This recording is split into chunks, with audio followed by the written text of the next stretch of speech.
Ei, Silvio! Hoje eu estou de frente com Di Ferreiro, o vocalista da banda NX0.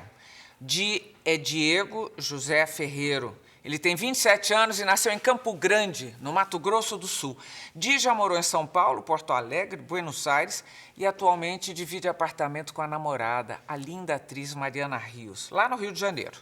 Há 10 anos na estrada, a NX0 lançou este ano o 6º álbum de estúdio chamado Em Comum e que, segundo o Di, é o disco mais maduro da banda. Vamos saber então o que foi que mudou e como é que acontece esse processo de amadurecimento de uma banda de rock.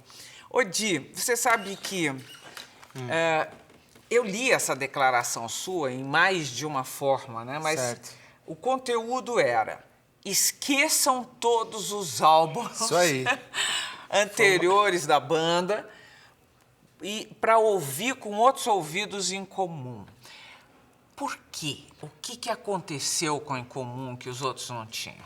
Na real, isso foi uma dica para quem fosse ouvir, né? No caso. Porque esse disco, faz 3 anos que a gente não lançava um disco de inéditas. A gente lançou outros, mas um que a gente misturou com rap, o outro foi um ao vivo. Então a gente estava 3 anos sem compor. E é muito tempo, né? 3 anos sem lançar uma coisa inédita, você já tem outras ideias.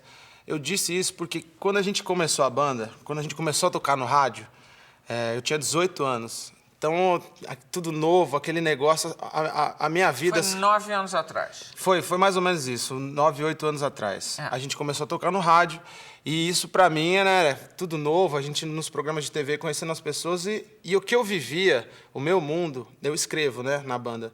E o meu mundo era diferente, eu escrevia sobre as coisas que eu vivia. Eu estava saindo da escola, estudando junto com a banda, as coisas acontecendo, as meninas que eu conhecia, tal, as coisas dando certo. Esse disco já é nesse outro momento. Pô, eu tô morando, já tô noivo, na verdade, já morando com uma menina. O Daniel tá casado já com a Pete, o outro tá... Você não vai me contar tudo nesta primeira fala Não, sua. mas você vai essa- me deixar fazer umas perguntas. É claro, depois. mas essa pergunta é tão geral, porque o NX0, né, não é só a banda, é como se fosse um diário da nossa vida.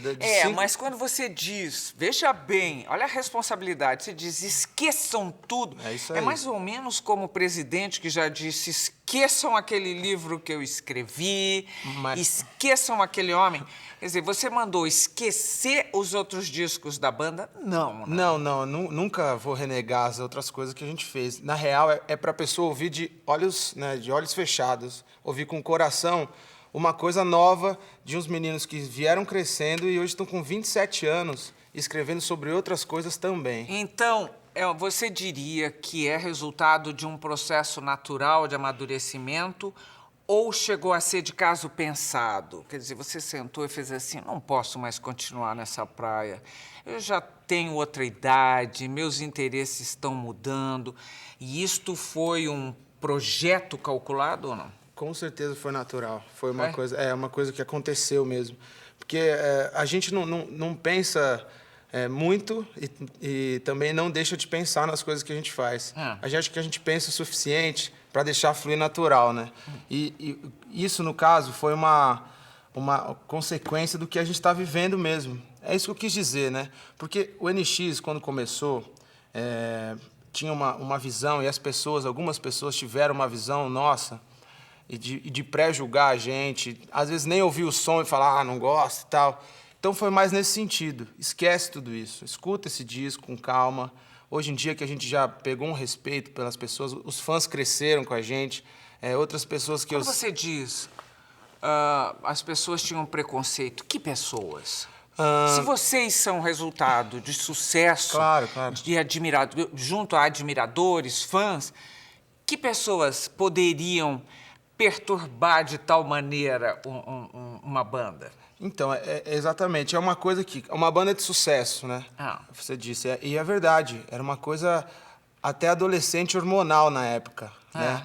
Que foi que rolou com a gente. Mas a gente foi crescendo, inclusive os fãs. Eu digo as pessoas no sentido de... Você está falando da crítica? Da crítica, que na real eu não faço a minha música para crítica, eu nunca fiz e nunca vou fazer. Eu faço para os fãs mesmo. Mas a gente foi vindo de uma maneira que depois ocorreu um divisor de águas que as pessoas que antes falavam, olha, eu não gosto... Tanta gente que chega pra mim e fala assim, olha, eu não gostava da sua banda não, mas aquela música nova eu adoro, viu? Eu fui no show e não sei o quê.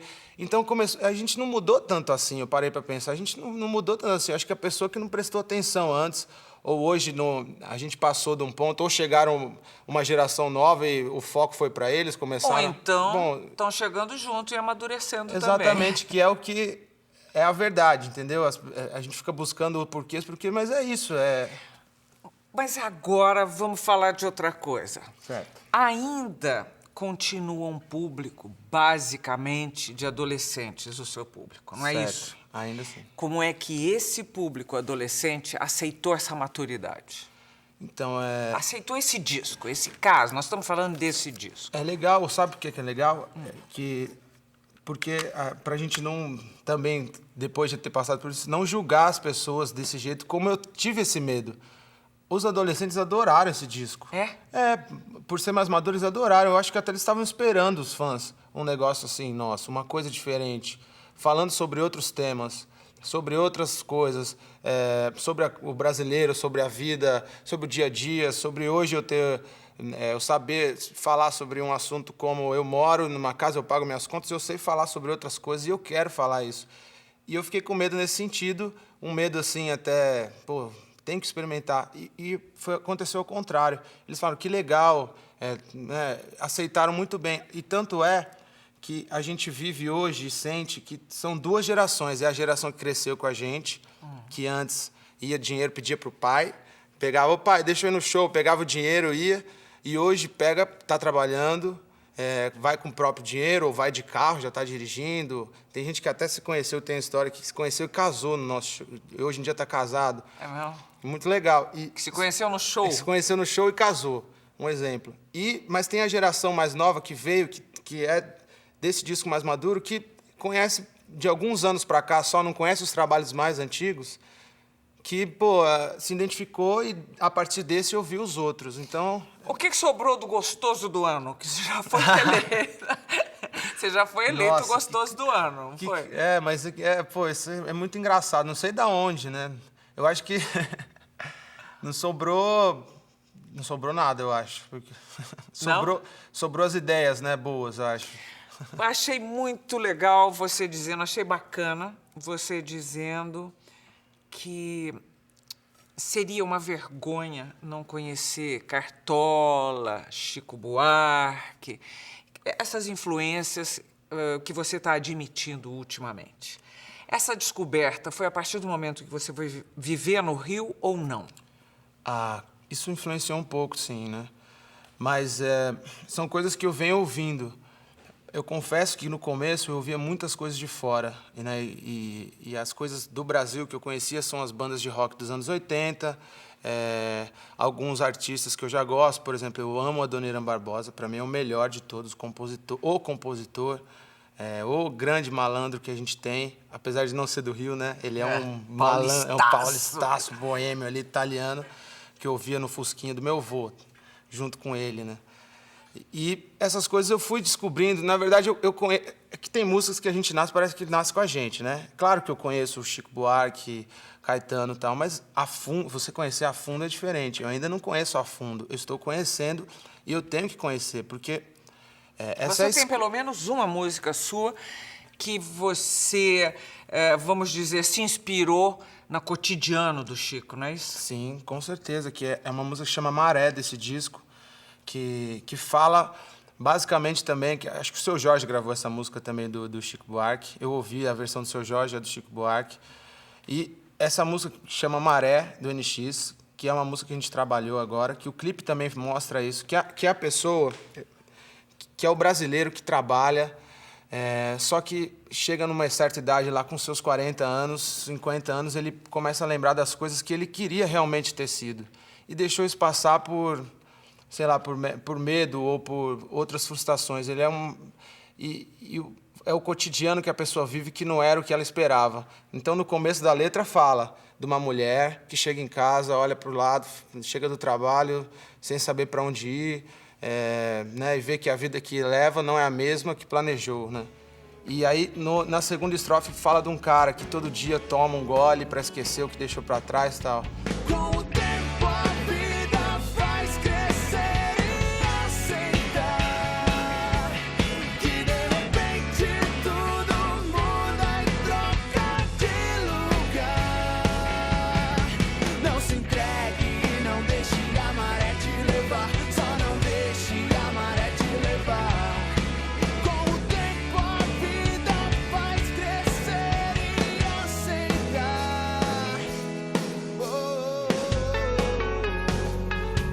Eu tenho alguns amigos assim. Eu tenho pessoas que tocavam comigo, que hoje trabalham no banco e não assumiram ainda. Eu trabalho no banco. Não, ele ainda está mal por dentro e isso fez... Porque não foi o que ele sonhava. Exatamente, É isso? mas é que a música fala isso, que na vida os caminhos vão indo, você não pode deixar a maré te levar, né? É mais ou menos essa mensagem que passa a música, que é a música do Chico também, parecida. Você compõe fácil? Como é o teu Relativamente- processo? Meu processo é meio de vomitar, assim, a música. Eu até vi uma entrevista esses dias do Paul McCartney falando que o John Lennon, ele precisava passar por alguma coisa para ele escrever sobre aquela coisa.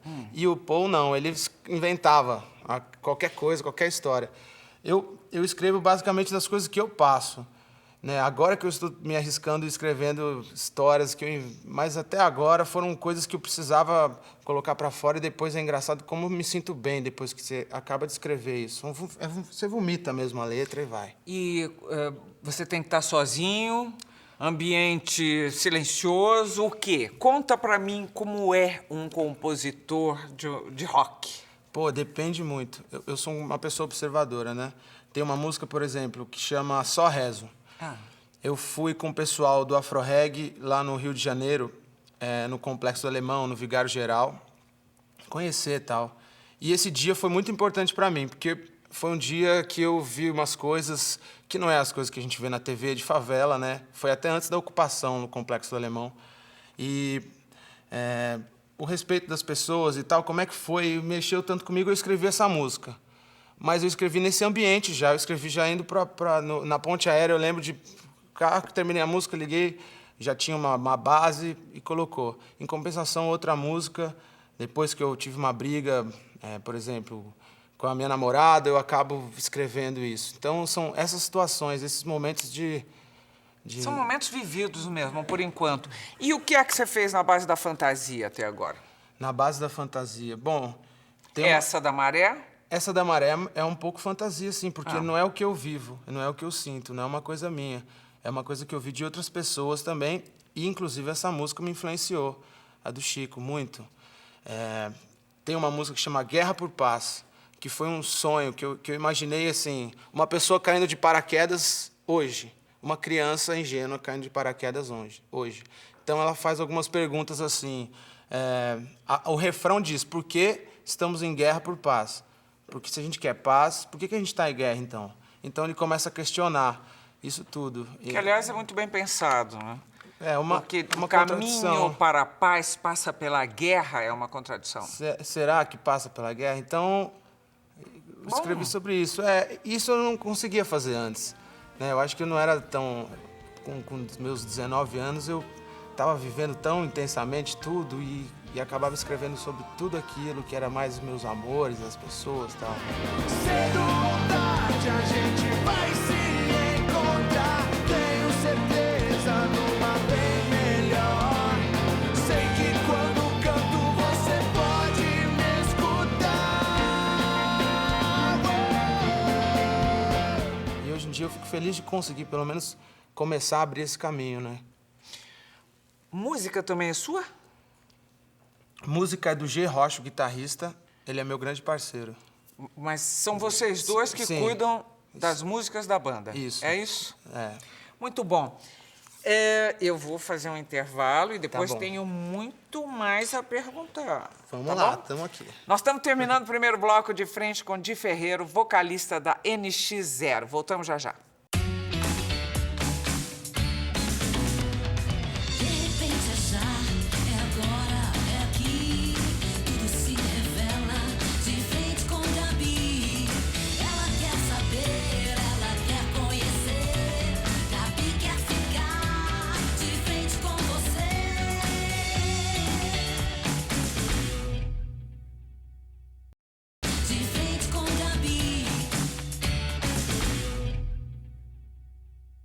Estamos de volta de frente com o vocalista da banda NX0, que já foi gostoso do ano de Ferreiro. Você não usava Cada esses uma. óculos, Eu não usava mesmo. Agora eu comecei a usar. mas você usa porque precisa ou é charme? Não, eu uso, infelizmente, porque eu preciso. Eu já usei por charme, sim. Não, não charme, não. Eu usei por... Por charme. Pode ser por charme, então. Ô, Di, você é nascido no Mato Grosso do Sul. Isso, em Campo Campo Grande. Grande. Então, eu quero saber um pouco mais de você. Que lembrança você tem dessa cidade? O que seus pais faziam? Bom, eu morei em vários lugares, né? Que eu também... É a próxima pergunta. Por que você morou em tantos lugares? Tem a ver com Campo Grande. Na verdade, meus pais, eles trabalhavam posso dizer, numa igreja ou num templo ecumênico. Eu comecei cantando na igreja, né? Ah, é? Isso. Com que idade? 7 anos. Ah. Então eu já cantava uns 7, 8 anos. O quê? Canta um pedaço. Nossa, Desse tamanho. eu cantava assim, ó. Espírito do mal, nos deixe em paz. Somos de Jesus, não somos de Satanás. Com essa idade aqui. E a música desse jeito. É uma coisa assim, mas o Maracanãzinho lotado e ali cantando. É muito doido. O que E numa aconteceu. reunião de igreja? Num congresso, num que é da congresso LBV. ecumênico. Ah. Da LBV, que era onde meus pais trabalhavam. Né? Na Legião da Boa Na Legião Vontade? da Boa Vontade, Ah. isso. E eu comecei cantando lá, tive aula de música, conheci muita gente legal e tal. Mas eu saí de lá, porque eu acho que eu era muito novo, também não tinha nem noção, no fundo, assim, é o que eu vejo hoje, que eu não tinha noção do que que estava acontecendo, o que eu queria ainda. Porque uma pessoa de 7 anos, claro que já tem uma ideia formada, mas não é, né? Então eu cheguei com meus 11, 12 anos, que meus pais saíram da LBV. E eu saí junto, né? E aí que vocês começaram a viajar? E aí eu comecei a gostar de rock. Eu já gostava, mas eu não conhecia o mundo fora, né? Porque quando você está dentro de uma religião, é até Uma seita? não sei Uma- se... É porque o conceito da LBV, na verdade, é um templo ecumênico, né? São todas as religiões ali reunidas, que começou com Alziro Zarur, lá atrás, que ele pregava isso no rádio, segundo meu pai, que me contou essa história, né? Que meu pai até me contou esses dias uma história que foi por que eles começaram a trabalhar lá, da família dele. E foi por quê? Porque muito, muito lá atrás, minha tataravó, quando chegou da Itália, junto com o meu tataravô, eles estavam jantando e, assim, eles trabalhavam na roça mesmo ali, não tinha o forro do telhado, era só aquela casa sem forro, Sem forro. tal, uma chuva, acho que no interior de São Paulo, de repente cai um raio na minha tataravó, ela cai para trás e choque. em choque e faleceu ali. Ah, ela morreu assim? Morreu assim. E o que aconteceu? Aí, naquela época, muito antiga, pô, você não ligava nem pro médico. Aliás, você nem ligava, né? Você não chamava o verdade. médico, né? Você chamava o padre. Então, eles chamaram o padre. E o padre falou, isso é um dos mistérios de Deus. Meu pai me contou esses dias. Eu falei, jura? Essa história... Então, eles falaram, peraí, mistérios de Deus, não sei o quê. E eles ouviram o rádio, ouviram o Alziro Zarur e começaram a ir atrás. E o Alziro Zarur fundou a LBV. E passou de pai para filho e chegou até o meu pai. E aí meu pai viajava, aí eu nasci em Campo Grande, que era onde ele estava. Depois eu fui para Porto Alegre, para Brasília. Cheguei a morar na Argentina, depois vim para São Paulo. Então, E como é que foi ter um filho roqueiro? Tendo essa base na educação e tudo mais. Eles pararam com a LBV, deve ter havido bom motivo, e passaram a fazer o quê? Bom, meu pai ele tem uma empresa que trabalha no terceiro setor, que ele continuou fazendo isso. Que bacana, hein? Ele ensina, por exemplo, algum órgão, né, a ACD, por exemplo, a se autossustentar, né? Ele dá treinamento para as pessoas para se autossustentar. E eu admiro muito ele por isso, fazer isso até hoje. Tenho orgulho do meu pai até hoje dele fazer isso. E foi um exemplo para mim, um grande exemplo isso, né? De vida. Mas a questão do rock and roll, na verdade... Você não é do grupo fundador do NX0. Você entra uns 3 ou 4 anos depois, não é isso? Isso, uns 3 ou 4 anos depois eu estou presente no primeiro disco da banda. Eu entrei umas 3 semanas antes do primeiro disco na fogueira ali, eu tinha outra banda. Aí meus amigos da outra banda não queriam Você nada. já estava roqueiro, então? Todo mundo ali... Tinha uma cena acontecendo em São Paulo, independente, que não dependia de TV, de rádio, De nada. A gente estava fazendo uma parada, eu fico tão feliz quando a gente fala disso, que depois vieram rotular isso de emo. E era uma coisa assim, tão legal no começo, e depois, na hora que virou uma coisa da imprensa e tal, virou uma coisa negativa. Mas no começo isso era muito legal, então eram todas as bandas juntas. Aí começou a levar 1.000 pessoas, 2.000 pessoas no show, cada um emprestando um instrumento para o outro e tal, e tal, e tal, e cresceu tanto. E nessa eu conheci o pessoal do NX, que já estava ali. E eu que estava tão louco com a minha banda, queria ter uma banda, e os outros, não sei, eu quero fazer isso. Eu não tinha um plano B, todo mundo tinha um plano B, eu não tinha, então eu juntei com o pessoal do NX. E daí pra frente aconteceu tudo. Quer dizer, você nunca teve sequer tempo de pensar numa outra profissão? Nunca tive uma outra profissão, nunca nem passou pela minha cabeça. Eu trabalhei numa loja de instrumentos aqui em São Paulo, para falar que eu não trabalhei, que foi o baterista do NX, o Daniel, que me indicou, que é judeu, aliás, e vende bem pra caramba, vendia bem. E aí eu trabalhei durante uma semana, eu nem tive tempo de pedir demissão, porque o chefe era tão chato, ele deve estar ouvindo e rindo, mas ele era chato demais, que ele não deixou nem eu falar com ele. Eu falei, quer saber? Falou, meu. Eu achei que eu ia aprender sobre música aqui, eu só tô aprendendo sobre venda aqui, eu não quero isso pra minha vida. E fui embora. Foi isso que aconteceu. E enquanto você não chegou lá, os seus pais cacifavam? Me ajudavam muito, né? Apesar de não ter muito dinheiro, porque na LBV, você, por exemplo, a casa era da LBV, o carro era da LBV, e meu pai, na verdade, não era dono de nada, mas morava ali, né, nessas coisas. Então, quando a gente saiu, foi um grande choque. Meu tio, a gente morou por mais ou menos um ano na casa do meu tio, num quartinho e tal, e veio para São Paulo e começou a construir de novo. Então, eu não sou de família rica, mas meus pais, eles apostaram em mim muito, né? Não tinha tempo ruim. Meu pai começou a trabalhar, minha mãe também, todo mundo, e que nunca acharam estranho você fazer rock? Nunca acharam estranho. Isso é muito bom. Pelo contrário, meu pai me dava os discos dos Beatles, do Elvis, ele adora, ele ama, é isso que ele queria. E sua mãe também roqueira? Não muito. Não muito? Não muito. Minha mãe, ela faz mais a linha Roberto Carlos, Fábio Júnior, que também tem um quezinho ali de rock, romântico, tem um né? pé no rock. Um pezinho, Agora, vem cá. Você tem um acontecimento belicoso que virou hit no YouTube, que você, num show, uma vez, xingou uns fãs. Ou nem tão fãs, porque senão você não teria xingado. Exato. O que foi aquilo e você faria isso hoje ainda? Aquilo foi por causa de mudança de selo, não foi isso? Não, sabe o que foi? Foi mais ou menos isso. Porque nessa cena independente que a gente falou, a galera que participava, os fãs que iam no show, eles tinham ciúme daquilo virar uma coisa grande. E a gente ir nos programas de TV... É como se fosse só para eles aquilo. Tinha um público assim. Ir ao programa de TV seria ser vendido, é isso? Mas eu fui xingado, vendido. Pô, isso aí você não é rock and roll. A gente quer viver disso, peraí, né? E naquela época era a fase de transição. E o pior de tudo é que fizeram uma montagem que eu xinguei antes. Na verdade, eu levei uma limãozada antes. Te jogaram um limão na cara, é isso? No olho. Isso faz uns 6, 7 anos, né? Um limão no olho pesado. Eu lembro que eu fui pra trás, respirei, o G continuou cantando e tal. E aí eu voltei, eu não tenho sangue de barata também, né? Então eu voltei, eu falei, se quem não quiser vai pra lá. Aí xinguei mesmo. Falei, palavrões. Porque eu também precisava reconquistar ali a plateia, porque a plateia olhando o show, falando, peraí, o cara vai ficar na boa, o que ele vai fazer?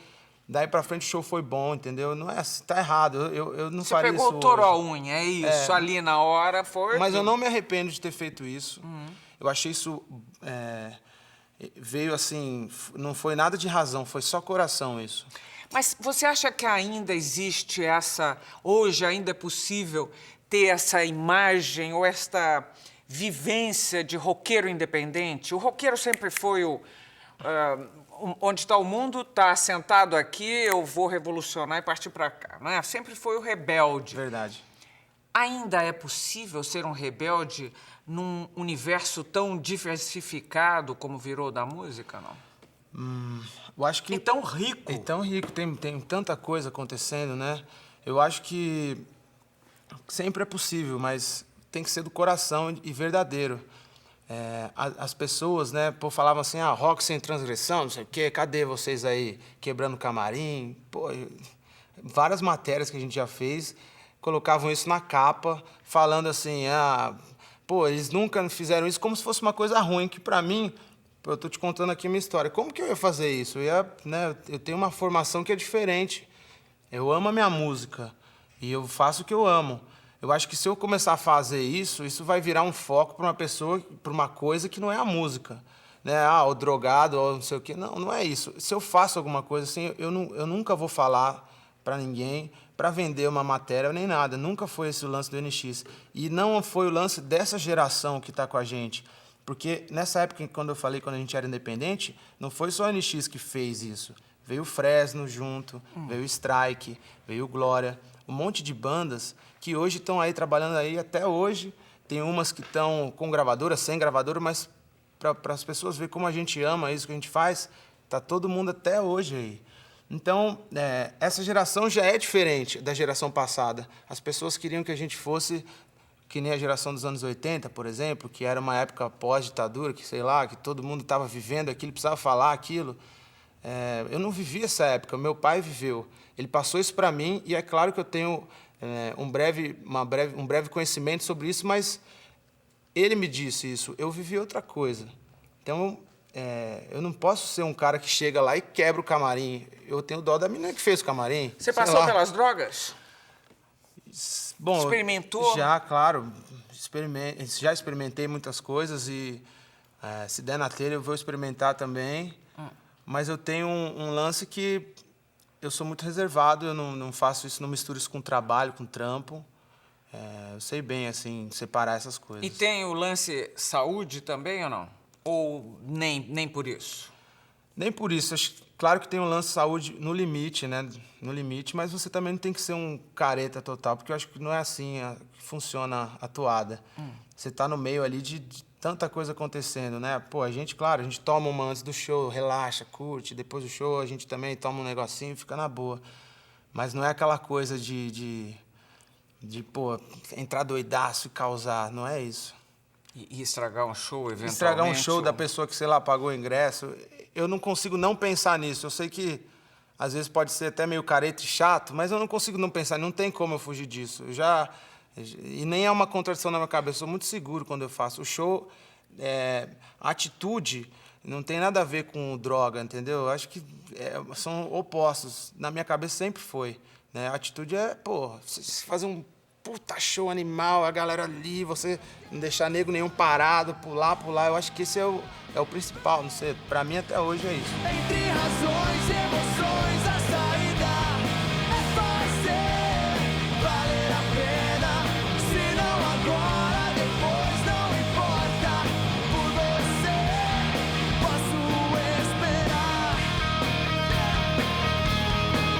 Qual é a sensação quando você entra num palco? E pelo que eu vejo, o barato é o palco, não o estúdio. Pô, com certeza. Qual é a sensação? O que acontece? Eu tenho mesmo muito claro, acho que já disse isso em outros lugares, eu tenho muito claro que, para mim, o Olimpo, o que eu acho que mais semelhante a ideia do que era ou do que deveria ter sido o Olimpo, né, do que se imaginou do Olimpo, é um palco de rock. Porque ali, independente do idioma, tem uma vibração, uma energia e tem um ritmo que faz com que a galera toda, todo mundo bata, tenha a sua palpitação no mesmo ritmo. É o que eu acho. Então, eu acho que ali é que fica, em cima de um palco, é que fica Olimpo hoje em dia. Mas eu não sei como é que é subir lá. Você aqui me parece um cara extremamente calmo, tranquilo, sabe, equilibrado. É assim no palco ou ali se dá uma transformação? Uma transformação total. Parece que uma entidade vem, baixa na gente, o êxtase sobe E o rock and roll tem isso, né? O rock and roll não é só, é o estilo de vida também. Então as pessoas que estão ali, elas sabem do que está acontecendo. É todo um conjunto de coisas assim que de repente, por isso que tem, quando a galera abre uma roda para bater um no outro, não é isso. É tipo, caiu no chão, parou, todo mundo levanta. É uma união, é um negócio junto. Eu adoro me jogar pra galera da mosh. Então é que eu tenho até um machucado nas costas aqui. E é uma coisa que você faz Mas no impulso. Não, eu não lembro de ter feito algumas vezes. Não lembro de ter feito algumas vezes. Teve um aí, no final do ano, que eu vi a foto, eu falei, o que eu fiz? Eu tirei a camisa e saí correndo para 50 mil pessoas na chuva.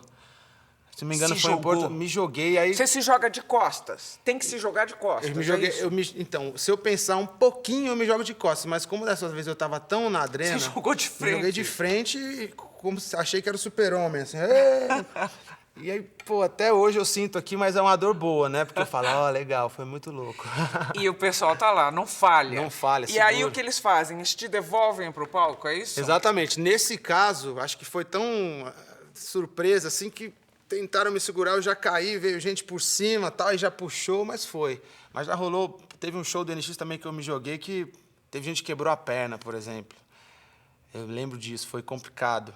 Porque você se jogou? Porque eu me joguei e, em vez da galera, assim, como era mais no começo, então naquele começo, é aquele lance mais as meninas que iam no show, hoje já está equilibrado, já é uma galera também mais velha, como eu estava falando aqui, cresceu com a gente. Então eu me joguei, na hora que eu me joguei, em vez a pessoa segurar, eles fizeram assim, abraçaram e vieram por cima, então... E aí, deu-se o caos. Aí, você imagina, né, o pai depois da menina lá esperando para sair, brigando, não sei o quê, e aí, bom, mas tá tudo resolvido. Bom, não falei? É Olimpo. Deus vai lá, se joga, neguinho segura, devolve pro palco e faz assim. Nós estamos terminando o segundo bloco de frente com Di Ferreiro, o vocalista da NX0. Até já. De frente com Gabi. De frente com Gabi. Estamos de volta de frente com Di Ferreiro, o vocalista da NX0, que está com disco novo, ideias novas, um outro tempo. Está aqui, ó, em comum. Agora vamos falar desse tão badalado romance. Você pediu a sua namorada em casamento em Istambul, um belo lugar. Pô, mandei bem, viu? Foi? Falava, não é por nada, não. Ali, olhando o Bósforo, é isso ou não? Estava no Bósforo, porém, estava tão frio Tava tão frio, uma neve, e eu estava suando tanto de nervoso, mas deu tudo certo. Eu Mas fiquei vocês já nervoso, estavam juntos fazia quanto tempo? uns 2 anos e meio, mais ou menos. E ainda assim estava nervoso? Eu estava, porque não é uma coisa que eu estava acostumado, não sei o que aconteceu. Tanto é que ela perguntava toda, você está bem? O que foi? Né? A gente foi para a Turquia porque ela ia fazer a novela Salve Jorge. Então Mas quando foi isso?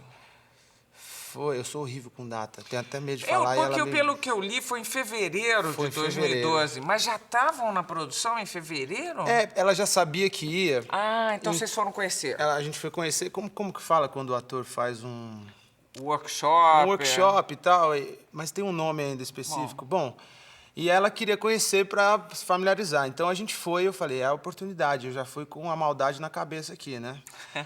Então eu cheguei lá e eu fui no restaurante e liguei antes, avisei. O garçom não colocou na mesa que eu queria, eu troquei. Aí não era ainda a mesa que eu queria, eu troquei de novo, ela achou estranho. Vocês foram pulando de mesa? Ela chutou. E por que você foi? O que era? Porque eu queria ficar com o Bósforo ali na minha frente, né? E que não dava pra ver, mas eu queria. E uma coisa especial, né? Champanhe, não sei o que. Ela falou, mas calma aí, a gente veio jantar, tô cansado. A aliança estava onde? A aliança que tava comigo já. Que essa aqui, né? Que é a minha e a dela. É linda, aliás. Pô, obrigado. Lá é o esquema, viu? Como lá é o esquema? Porque lá é o seguinte, tem o... Ah, é de lá? É de lá, eu já comprei lá porque eu tenho uma coisa, que eu tenho o meu trauma de dar presente pra ela, porque quando eu dou presente pra ela, mulher é complicado, né, dar presente. Mulher é complicado, ponto. E ponto, exatamente. Ou 3 pontinhos também, né? Aí Ela negociou, ela negocia muito bem. Ela negociou o anel, né? Que eu dei um anel de noivado também. Ela negociou, chegou na hora, ela tá caro demais. Eu olhei pro cara e falei assim, não vende pra ela. Eu falei, eu vou dar esse. Porque eu tenho medo de dar outro e ela não gostar. Então, aí eu falei, não leva não, tá muito caro, deixa isso aí, vambora, tal. Foi embora, ela ficou me enchendo o saco, falando assim, como você não deixou eu levar aquele anel? Aí já tava tudo no esquema, entendeu? Você não botou dentro de comida, nem dentro de copo, de Não, bebida, eu ficava aquela coisa toda? Não, eu ficava Pra o tempo inteiro... Pra ver se não tinha Tá aqui, perdido. E vocês se conheceram de que maneira? Mariana Rios, nós estamos falando isso. daquela lindeza que está em Salve Jorge, a Mariana Rios. Nós nos conhecemos, a nossa música era tema da Malhação, a música do NX era tema da Malhação, e tiveram algumas gravações. E aí teve uma delas que foi em Fortaleza. E aí eu, olhei pra ela, Foi né? a primeira vista? Eu tinha visto ela já numa festa, só que tinha um amigo meu que tava tentando ficar com ela e tal. E aí eu falei, não vou atropelar, nem tesourar esse brother meu aí, né? E eu esperei o momento certo, que foi essa vez em Fortaleza, que ela tava gravando. Enquanto ela não gravou, eu vi que ela tava ali, eu dei uma disfarçada, bem que eu peguei o celular e fui falando, oi, pá, desliguei. E não deu certo, porque ela falou, eu sei que você não tava falando com ninguém. Aí eu cheguei e comecei a conversar. Vocês são meio ridículos, tem hora. Eu sei. Vai, Não, daí? cada uma que eu já fiz, bom. E aí a gente começou a conversar, e eu tava muito afim de ficar com ela. Eu não tinha ideia de namorar, nem casar, entendeu? Eu tava gostando dela ali no momento e tal. Mas aí eu falei pra gente dar uma volta na praia e tal, não sei o que, aquela coisa de, né? Vou te contar o que aconteceu com você, depois você continua. Você está confirmando a tese de um entrevistado que eu tive aqui, o Eduardo Nunes, que é coach de mulher, porque mulher quer casar. Então, ele está ensinando como fazer, porque ele mesmo se considera um ex-cafajeste, casou muito bem, e ele sabe tudo da jogada. Apesar de ser machista, mas funciona a história. E daí que ele disse que homem, a primeira coisa é sexo, sexo, sexo. Não adianta. Aí, se der certo, se casar, o espírito, etc., no paralelo, tudo bem, Flui. mas o primeiro é sexo. Segundo, que a mulher tem que ser mãe, quer dizer, ter aquele talento maternal, não só para os outros, para as prováveis crianças, mas para o cara também. E, por último, ser a amiga e companheira, que aí é que dá o entendimento. Então, você está contando... Tô feito, então. Você está contando a primeira fase. Você está falando que a primeira fase. Você queria era sexo. Isso, como a gente conheceu. Não, um sexo, um momento legal. Você queria sexo. Eu queria mesmo, é isso aí, pronto. Já estamos juntos, já estamos quase casando, vou falar. Então. Mas o homem quer isso, né? Vocês sabem disso, né? Na primeira vista. A gente sabe. Né? A Sabe gente, bem. às vezes, quer acreditar que não, mas não. a gente sabe. Mas pode virar Talvez uma coisa... a gente queira a mesma coisa. Exato, né? E às vezes o homem que dá com a cara na areia, porque a mulher começa a gostar e a mulher fala, tá bom, tchau, obrigado. Mas o caso foi tão bom tudo, e ela não ficou comigo esse dia, e não ficou comigo outro dia, e nem outro dia. Eu falei, me deu aquele negócio, e a gente começou a ficar, começou a encontrar, e estamos aí até hoje, entendeu? Foi uma coisa muito natural. E escuta, e casamento, que é um casamento, vocês já estão meio casados. Não, já estão bem casados, falta oficializar. Casamento era o que você imaginava? Tem aquela chateação do dia a dia, mas que dá para superar. Casamento para um jovem roqueiro, no auge do sucesso, é legal? Depende do jovem roqueiro. No meu caso, está sendo ótimo. Não era uma coisa que eu tinha planejado, não. Não? Nem. Eu queria ficar com ela. E eu mesmo fui me apaixonando cada vez mais. E hoje, para mim, eu vivo assim uma parada que eu tenho um sucesso na minha banda, graças a Deus, feliz pra caramba, vários projetos. E na minha vida pessoal tá tão boa.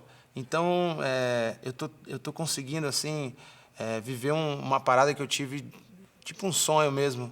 Viver um sonho todo dia, porque chegar em casa e ter uma mulher que cozinha pra você, que é sua parceira, que é sua Ela amiga. cozinha pra Muito você? bem, mineira. É outra coisa que o cara falou que era fundamental, era a mulher cozinhar. Nossa, É verdade. É claro que é. Não, mas uma dica aí, hein, meu, pras mulheres. Não, ela me E ela ganhou é em mineira? todos os lados aqui, ó. É? E aí eu dou livro de receita pra ela toda hora, ela vai e faz. Cara de pau, tem que dar joias. Também. Também dou joias. E aí eu chego com o livro de receita, tudo marcado assim nas páginas que ela já gostou. Ela, pô, Vocês gravaram junto agora? Ela canta legal? ela canta muito bem, ela começou cantando, na verdade. E aí depois ela foi também sozinha pro Rio de Janeiro, maior correria a vida dela, e admiro também ela por isso, que ela batalhou também. E ela começou cantando e virou atriz depois. E eu chamei ela para fazer um clipe do Vocês NX0, cantaram né? no Totalmente Inocentes. Isso, foi um filme Totalmente Inocentes. E ela era a protagonista, a gente ficou amigo do diretor. Eu até falei, ela falou, fala pro Diego fazer uma pontinha lá, e eu fiz uma pontinha no filme. Fui eu mesmo no filme, né? Era o Fábio Assunção que eu tava contracenando. Foi muito legal, né? Muito diferente pra mim. E a gente gravou uma música do Adoniran Barbosa, Tiro ao Árvore, juntos, pra trilha sonora do filme. Que é maravilhosa. Que é maravilhosa, né? Então quer dizer que o céu é aqui, é isso? É o limite. Tô achando que pra você a vida tá assim, o céu é aqui. Quais são os próximos projetos do NX0? Muitas coisas, né? A gente... Ano que vem a gente tem um projeto muito legal que a gente quer fazer umas músicas em outras roupagens, talvez acústicos, aí fazendo shows em teatro. Divulgar... Diminuir público? É um show em teatro, porque a gente sempre lançou as músicas acústicas antes de lançar as músicas de estúdio. E é uma coisa que a gente gosta muito. E a gente teve essa ideia, né? E quem sabe a gente já está ensaiando para uma coisa do ano que vem até. Que tocar em teatros, em casa, pô, é uma coisa tocar diferente. Tocar em teatro, temporadas, está dizendo? Temporadas, pegar em São Paulo, tocar 2 meses, uma vez por semana. Ah, legal. Ir no Rio, depois fazer outra capital. Interessante, hein? Junto com a outra turnê, claro, mas uma outra roupagem, assim, que a gente sente falta também, né? De fazer uma coisa diferente ou apresentar coisas novas também. Muito bom. Nós estamos terminando mais um bloco de frente com Di Ferreiro, o vocalista da NX0. Voltamos já pro esporte. Até já. De frente com Gabi. De frente com Gabi. De volta ainda de frente com Di Ferreiro, vocalista da banda NX0, que está com disco novo, Praia Nova. Em comum, NX0, capa linda. De quem? Flávio Rossi, um artista plástico de São Paulo. Muito legal. Muito legal, ele manda muito bem. Olha aqui, preparado para o esporte? Bate-bola, jogo rápido? Opa! Então vamos lá. Mariana Rios. Amor. Um medo. Perder as pessoas que eu gosto. Se pudesse voltar no tempo, eu... faria tudo de novo. Igual? Igual. Você não se arrepende de nada? Coisas tão simples que eu acho que não mudaria meu destino. Quando não estou trabalhando, gosto de... Gosto de comer e beber muito bem. É isso? É. Em casa ou você gosta de sair? Gosto de sair, eu até abri um bar no Rio com alguns amigos para... Você tem um bar no Rio? Eu tenho um bar lá em Ipanema, lá no Rio, junto com o Cacá Bueno, com o Di Luca, um pessoal como lá é que do chama? Rio. Barzinho. Ah, eu já li a Você respeito. já leu? Tá Pô, dando certo? Muito certo, muito legal. E você vai sempre lá? Frequento bastante. Felicidade é... Sonhar. E você sonha bastante? Muito, sou um sonhador. Fico irritado quando... Sou julgado errado. Bom, você sabe que vai ser sempre. Sempre, mas é uma coisa que eu tenho que trabalhar em mim. Analista nem pensar? Pô, muitas pessoas, inclusive a Mari, vai fazer um terapia. Eu tenho aquela visão de eu não tenho problemas, vou fazer, mas eu vou ainda. Fico feliz quando... Estou em cima do palco. Di Ferreiro por Di Ferreiro. Um jovem adulto. Cujo maior defeito é... Chegar atrasado. Ah, é? Você costuma? Desculpa até, viu, gente? Cheguei atrasado. Querido, parabéns. Obrigado, um um prazer. beijo na sua lindeza de mulher lá. Sucessão. Obrigado. Que é... Maior prazer estar aqui, Garantido. viu? A gente assiste direto. Muito obrigado. Obrigado. Audiência qualificada. A gente se vê aqui, nós, no próximo programa. Até lá.